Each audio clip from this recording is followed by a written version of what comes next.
महिला दिनानिमित्त विविध कार्यक्रम करण्यात येतात। या अनुषंगाने RMB पिंपरी चिंचवडच्या वतीने 15 स्त्री उद्योजकांचा भेटवस्तू देऊन सत्कार करण्यात आला। हॉटेल जीप बाय स्त्री चिंचवड येथे संपन्न झालेल्या या कार्यक्रमप्रसंगी RMB पिंपरी चिंचवडचे अध्यक्ष श्रीकांत मडघे, उपाध्यक्ष सुनील जोशी, प्रमुख पाहुणे संदीप बेलसरे, अध्यक्ष पिंपरी चिंचवड लघुउद्योग संघटना आदी मान्यवरांच्या बरोबरच विविध क्षेत्रातील सुमारे 55 उद्योजक उपस्थित होते। या प्रसंगी बोलताना संदीप बेलसरे यांनी महिला लघुउद्योग क्षेत्रात भरीव कामगिरी करीत आहेत असे प्रतिपादन केले। श्रीकांत मडघे यांनी महिला मुळातच सक्षम असतात, त्यांच्या कामगिरीचा सन्मान करणे हे महत्त्वाचे असते, त्यामुळे अधिकाधिक महिला उद्योग क्षेत्रात कार्य करतील असे सांगितले।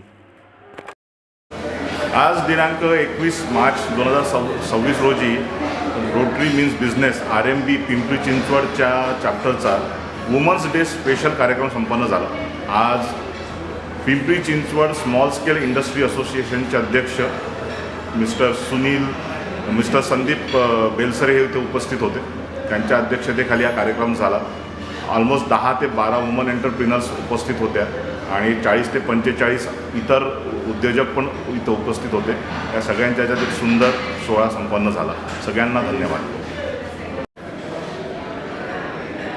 नमस्कार, मी संदीप बेलसरे, अध्यक्ष पिंपरी चिंचवड लघुउद्योग संघटना। त्याचबरोबर माझं स्वतःचे MIDC मध्ये 2 फॅक्टरीज पण आहेत, जिथं मी पिंपरी चिंचवडमधल्या सगळ्या मोठ्या कंपन्यांचं हेवी फॅब्रिकेशन पण करतो। आज 8 मार्च जागतिक महिला दिनाच्या निमित्ताने rotary means business RMB Pimpri Chinchwad chapter यांनी इथं महिलांचा सत्कार करण्यासाठी आयोजित ह्याला मीटिंगला त्यांनी मला इथं बोलवलं, त्याबद्दल मी त्यांचा खूप आभारी आहे। त्याचबरोबर आज पहिल्यांदी रोटरी मीन्स बिझनेस कसं काम करतं हे पण एक जवळनं जाणून घ्यायची संधी मिळाली। इथं आलेल्या प्रत्येक मेंबरला जवळपास अर्धा मिनिटाचा वेळ दिला गेला आपलं बिझनेस काय आहे याच्या संदर्भात, आणि खूप छान उपक्रम आहे। त्याबद्दल मी सर्वांचे आभार मानतो। बरं, एकदा धन्यवाद।